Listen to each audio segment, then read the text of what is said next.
Oke, selamat siang anak-anak. Jadi, pertama-tama Miss ucapkan selamat tahun baru buat kalian semua. Semoga di tahun yang baru ini semua yang kalian inginkan atau yang kalian persemogakan ya tercapai. Dan semoga pandemi ini cepat berlalu dan kita bisa bertemu secara langsung tatap muka di sekolah ya. Nah, jadi untuk di semester 2 ini Miss menggantikan Miss Raimandayanti ya, mengajarkan kalian matematika di kelas 8. Oke. Jadi di awal bab ini kita akan mempelajari tentang teorema Pythagoras ya. Jadi materi ini sebenarnya sudah kalian pelajari ya di kelas 6 SD kalau nggak salah tentang teorema Pythagoras ini ya. Jadi yang rumusnya A kuadrat tambah B kuadrat sama dengan C kuadrat itu pastinya sudah kalian pahami di sekolah dasar ya. Jadi di sini kita akan mengulas kembali tentang materi tersebut. Oke, kita mulai saja. Nah, ini sejarah singkat tentang teorema Pythagoras. Jadi penemu dari teorema Pythagoras ini adalah seorang matematikawan Yunani ya. Dari Yunani yang namanya Pythagoras. Jadi rumus Pythagoras itu diambil dari nama penemunya. Namanya si Pythagoras. Oke, nanti kalian bisa cari lebih lanjut kalau memang kalian tertarik tentang sejarah dari Pythagoras tersebut. Oke, selanjutnya. Nah, materi pokok yang akan kita pelajari di semester 2 ini yang di bab pertama itu ada pengenalan teorema Pythagoras ya. Jadinya kalian sudah tahu ya kalau teorema Pythagoras itu seperti ini. A kuadrat sama dengan A kuadrat tambah B kuadrat sama dengan C kuadrat. Ya. Yang kedua, panjang sisi-sisi lainnya di segitiga siku-siku. Yang ketiga, panjang sisi segitiga lain. Nah, panjang sisi segitiga lain itu maksudnya ada jenis-jenis segitiga yang lain ya. Ada segitiga sama sisi, ada segitiga sama kaki, ada segitiga sembarang, dan segitiga yang lainnya. Dan kemudian yang keempat itu ada perbandingan segitiga siku-siku istimewa ya. Jadi segitiga siku-siku yang mempunyai sudut-sudut istimewa. Terus yang kelima itu penerapan teorema Pythagoras ya. Jadi kapan sih kita menggunakan teorema Pythagoras itu di kehidupan sehari-hari seperti itu ya. Jadi itu tujuan atau materi pokok pembelajaran kita di bab 1. Oke. Kita mulai aja. Nah, sebelum kita mulai ke materi pokok di materi Pythagoras, Miss mau mengingatkan kalian dulu tentang bentuk kuadrat. Ya, jadi ini kalian sudah pelajari juga di sekolah dasar. Nah, di kelas 7 juga kalian sudah dapat tentang bilangan bulat itu mempelajari yang ini. Ya, jadi bentuk A kuadrat itu artinya A kali A. Nah, contohnya seperti ini. 10 kuadrat, 10 pangkat 2, itu artinya 10 dikalikan 10, sama dengan 100. Nah, sekarang ada kebalikan dari bentuk kuadrat, yaitu adalah akar kuadratnya. Ya, disimbolkan dengan seperti ini ya, akar dari A kuadrat. Jadi, tadi kan kita udah dapat 10 kuadrat itu sama dengan 10 kali 10 sama dengan 100. Berarti sekarang kita cari akar dari 100 adalah ya kebalikannya 10. Oke. Contoh lagi, misalkan ada 6 kuadrat. 6 kuadrat itu artinya kan 6 dikalikan 6. Itu sama dengan 36. Ya, jadi ini merupakan materi prasyarat dari kita belajar Pythagoras. Oke, next. Nah, sekarang rumus Pythagoras yang pertama. Ya, jadi sebelum mempelajari rumus Pythagoras, Miss perkenalkan dulu bagian-bagian dari segitiga siku-siku. Ya, Miss ingatkan kembali. Segitiga siku-siku adalah segitiga yang mempunyai sudut berapa? 90 derajat. Ya, jadi sudut dari segitiga siku-siku itu adalah 90 derajat. Nah, yang Miss tandai dengan B ini, yang posisinya dia tegak, gitu, yang vertikal itu namanya sisi tegak. Oke. Yang tidur ini, yang Miss tandai dengan A, itu namanya sisi datar. Nah, yang miring ini, tentunya namanya sisi miring. Ya, jadi rumusnya adalah C kuadrat sama dengan A kuadrat ditambah B kuadrat. Nah, jadi kenapa demikian? Kenapa rumusnya bisa C kuadrat sama dengan A kuadrat tambah B kuadrat? Nah, sekarang kita akan bahas. Nah, sekarang kita akan buktikan kebenaran dari rumus Pythagoras. Nah, di sini misalkan Miss mempunyai segitiga siku-siku dengan panjang sisi yang datarnya ini, yang ini panjangnya 3 cm, dan sisi tegaknya 4 cm, dan sisi miringnya 5 cm. Ya, terus di sisi datarnya ini kita misalkan dia sisi A. Ya, jadi A-nya itu panjangnya 3 cm. Dan di sisi tegaknya kita misalkan B. Ya, jadi panjang B-nya itu 4 cm. Dan di sisi miringnya kita misalkan sisi C. Ya, jadi panjang sisi C adalah 5 cm. Nah, di masing-masing sisi segitiga siku-siku ini kita buat persegi ya. Nah, jadi persegi yang hijau ini panjangnya 3 cm, A sama dengan 3 cm, dan di sisi tegaknya ini kita buat persegi yang biru dengan panjangnya 4 cm, dan di sisi miringnya ini juga kita buatkan persegi yang merah dengan panjang 5 cm. Kemudian masing-masing persegi ini kita cari luasnya. Luas persegi yang hijau dulu ya. Luas persegi yang hijau. Itu kan tadi kita misalkan panjang sisinya A. Jadi jadinya kan A dikalikan A. Ingat aljabarnya. Kalau A dikalikan A jadinya A pangkat 2. Nah, kita tahu juga panjang sisi A itu sama dengan 3 cm. Berarti 3 dikalikan 3 sama dengan 9. Ya, berarti luas persegi yang hijau itu adalah A kuadrat atau 9. Kemudian kita cari juga luas persegi yang biru. Itu kan kita misalkan tadi panjang sisinya B. Berarti luasnya B dikalikan B. Ingat ya, luas persegi sisi kali sisi. Karena sisinya B, berarti jadinya B kali B sama dengan B kuadrat. Nah, kita tahu juga panjang sisi B itu adalah 4 cm. Berarti 4 dikalikan 4 sama dengan 16. Itu ya, berarti yang persegi yang biru luasnya 16. Kemudian persegi yang merah, luas persegi merah itu sama dengan C dikalikan C. Ya, kita tadi misalkan panjang sisinya C ya. Jadinya C kuadrat. Nah, kita tahu juga panjang sisi C itu adalah 5 cm. 5 dikalikan 5 sama dengan 25. Oke. Sekarang kita jumlahkan sisi yang luas persegi yang merah dan luas persegi yang hijau dan yang biru ya. Luas persegi hijau ditambah yang biru. Yang hijau itu luasnya A kuadrat. Yang biru B kuadrat. Ya, kita tahu A kuadrat itu kan tadi luasnya 9. Ditambah yang biru 16. 9 tambah 16 sama dengan 25. Ya. Nah, luas 25 ini yang mana sih? Kan yang C. Berarti yang C kuadrat, yang merah ya. Jadi terbukti untuk rumus Pythagoras itu sama dengan A kuadrat ditambah B kuadrat sama dengan C kuadrat. Ya. Nah, jadi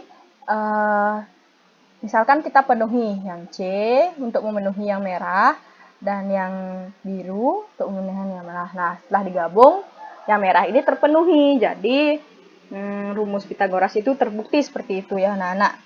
Nah, Pitagoras itu tidak selalu seperti hurufnya tidak harus C kuadrat sama dengan A kuadrat tambah B kuadrat. Itu tergantung dari kalian meletakkan hurufnya ya. Jadi kalau Miss tulis, rumus pastinya Pitagoras itu adalah sisi miring kuadrat sama dengan sisi tegaknya, sisi tegak kuadrat ditambah sisi datar kuadrat. Nah, nanti kalau kalian misalkan di sini A, di sini B, di sini C, berarti nanti rumusnya berubah. A kuadrat sama dengan B kuadrat ditambah C kuadrat. Nah, kalau di sini kalian yang miringnya ini kalian misalkan B, yang ini A, yang ini C, berarti nanti rumus Pitagorasnya jadi B kuadrat sama dengan A kuadrat ditambah C kuadrat. Nggak harus pakai A, B, C juga boleh. Misalnya kalian pakai X, Y, Z juga boleh. Ya, jadi itu cuma penamaan. Jadi kurang lebih begitu rumus untuk pembuktian rumus Pitagoras. Ya. Setelah kalian mengetahui tentang rumus dari Pitagoras itu kenapa seperti itu, jadi kalian bisa menggunakannya di soal-soal yang menggunakan rumus Pitagoras. Miss berikan contoh ya. Nah, ini kayak tadi yang sudah kita bahas. Misalkan Miss mempunyai segitiga siku-siku. Ya, segitiga siku-siku.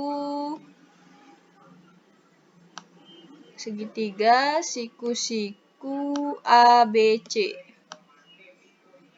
Ya. Sisi tegaknya ini panjangnya misalkan ini 8 dan sisi datarnya 6.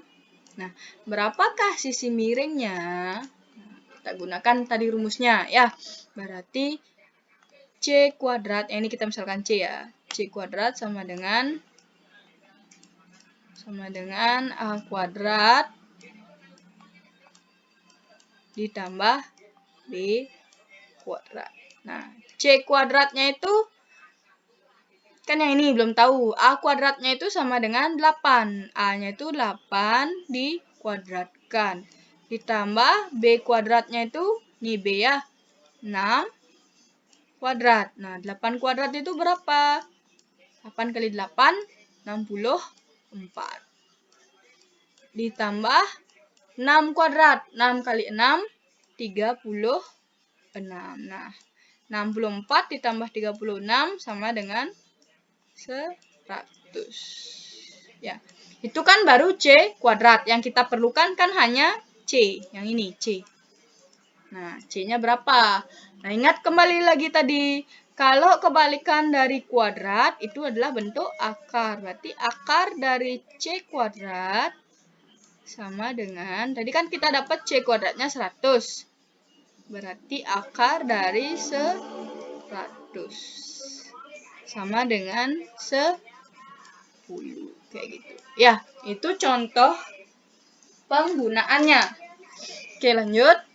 Sekarang panjang sisi segitiga siku-siku yang lainnya. Nah, tadi kan kita udah menemukan rumus C kuadrat sama dengan A kuadrat ditambah B kuadrat. Itu kalau sisi C-nya yang tidak diketahui. C-nya yang tidak diketahui. Nah, kalau misalkan sisi A-nya, misalkan di sini sisi A-nya yang tidak diketahui. Itu rumusnya jadi ini berapa? Tuh, ini rumusnya jadi seperti ini ya. Kalau sisi A-nya yang tidak diketahui. Jadi rumusnya jadi A kuadrat sama dengan C kuadrat dikurangi B kuadrat. Berarti miring kuadrat dikurangi tegak kuadrat sama dengan datar kuadrat. Ya. Terus kalau misalkan sisi tegaknya yang nggak diketahui, B kuadratnya yang nggak diketahui, berarti B kuadrat itu sama dengan miring kuadrat, ini miringnya ya. Miring kuadrat dikurangi datar kuadrat. Kayak gitu. Nah, contohnya, misalkan ini segitiga siku-siku. Yang ini panjangnya 7. Terus miringnya 25. Nah, yang nggak diketahui apa? Kok 25? Miringnya 26. Miringnya 26. Yang tidak diketahui kan datarnya. Nah, datarnya itu yang mana? Misalkan yang A. Berarti datarnya A kuadrat itu sama dengan miring kuadrat. Miringnya kan 25 dikuadratkan. Kok 25? 26 ya. Maaf. Kita hapus dulu. Ya, 26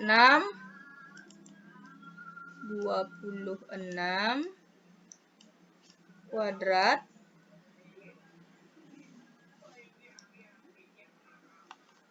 maaf. Salah lagi ya. Ini benar dah 20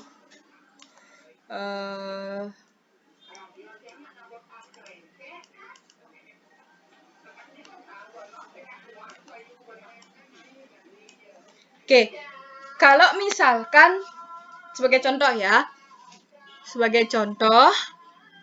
Kalau misalkan di sini, di segitiga siku-siku ini, Miss punya sisi tegaknya itu sama dengan 7. Terus sisi miringnya itu 25. Berapakah sisi datarnya? A-nya ini sama dengan berapa? Kayak gitu. Nah, tadi kita sudah punya 3 rumus ini. Yang ini yang A-nya ini yang datar ya, B-nya yang tegak. Jadi kita pakai rumus yang kedua, yang warna kuning ini ya. Berarti kita cari nilai A kuadrat sama dengan miring kuadrat, berarti 25 ya. 25 kuadrat dikurangi tegak kuadratnya, berarti 7 kuadrat. Berarti sama dengan 625 dikurangi 49. Ya, 625 dikurangi 49 sama dengan 576. Ya, itu kan baru A kuadratnya. Nah, untuk mencari A, yang ditanyakan A saja, bukan A kuadrat. Kita pakai akarnya. Nanti akar dari C kuadrat dikurangi B kuadrat. Berarti A sama dengan akar dari 576. Itu sama dengan 24. Nah, kalau misalkan kalian agak susah nih nyari akarnya 576 itu berapa sih akarnya? Kalian bisa gunakan bantuan kalkulator ya, supaya kalian bisa mudah menghitungnya ya. Jadi yang penting di sini kalian mengerti konsepnya. Untuk bantuan menghitung itu Miss perbolehkan kalian menggunakan kalkulator atau alat bantu hitung lainnya ya. Yang penting kalian paham konsep dari matematika tersebut. Oke, lanjut. Sekarang panjang sisi segitiga lain. Nah, di sini kita akan bahas segitiga lain selain segitiga siku-siku. Ya. Jadi tadi kita udah pelajari Pitagoras itu kalau A kuadrat tambah B kuadrat itu C kuadrat. Kalau dia seperti itu berarti dia pasti segitiga siku-siku. Nah, gimana misalkan kalau A kuadrat ditambah B kuadrat itu lebih besar nilainya dari C kuadrat. Nah, jadi nanti itu pasti jenis dari segitiga lancip. Kalau misalkan A kuadrat ditambah B kuadrat itu nilainya kurang dari C kuadrat, pasti dia akan menjadi segitiga tumpul. Seperti itu ya anak-anak. Oke, lanjut. Sekarang kita belajar ke perbandingan sisi-sisi segitiga siku-siku yang istimewa. Jadi segitiga siku-siku istimewa itu ada 2 ya. Ini yang punya salah satu sudut 45 derajat. Ya, kalau dia 45 derajat, berarti perbandingan sisi-sisinya nanti sisi miringnya akar 2 perbandingannya. Yang C sama B-nya itu nilainya sama. Kalau misalkan B-nya 6, C-nya juga 6. Kayak gitu ya. Terus yang kedua itu salah satu sudutnya 60 derajat. Kalau salah satu sudutnya 60 derajat, berarti nanti miringnya nanti 2 perbandingannya. Yang tegaknya akar 3. Terus yang datarnya 1. Nah, kemudian ada namanya triple Pitagoras ya. Yang pertama itu ada 3, 4, dan 5. Jadi berarti ini artinya 3 itu sisi datarnya, 4-nya sisi tegak. Berarti kalau 3 dan 4 sisi datar dan sisi tegaknya, nanti miringnya pasti 5. Nah, kelipatannya berlaku. Ini dikalikan 2, berarti kan 6, 8, 10. 6, 8, 10-nya nih kita kalikan 2 lagi, berarti 12, 16, 20. Nah, yang kedua itu ada 5, 12, 13. Ini dicari kelipatannya juga, kan 10, 24, 26. Terus yang ketiga ada 7, 24, 25. Ya, kayak gitu. Oke, lanjut. Sekarang kita bahas penerapan teorema Pythagoras. Ya, jadi Miss berikan ilustrasi, misalkan ini ada pohon. Di atas pohon ini, pohonnya panjangnya berapa misalkan? 7 deh, 5 meter gitu udah bilang. Nah, terus di atas pohon ini, di atasnya banget kalian akan menyelamatkan seekor kucing gitu misalkan. Di sini ada kucing.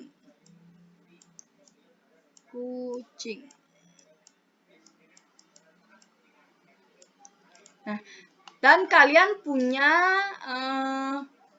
tangga ya. Tangga kalian ini untuk menyelamatkan kucing kalian ini itu panjangnya 13 meter. Itu misalkan 13 meter.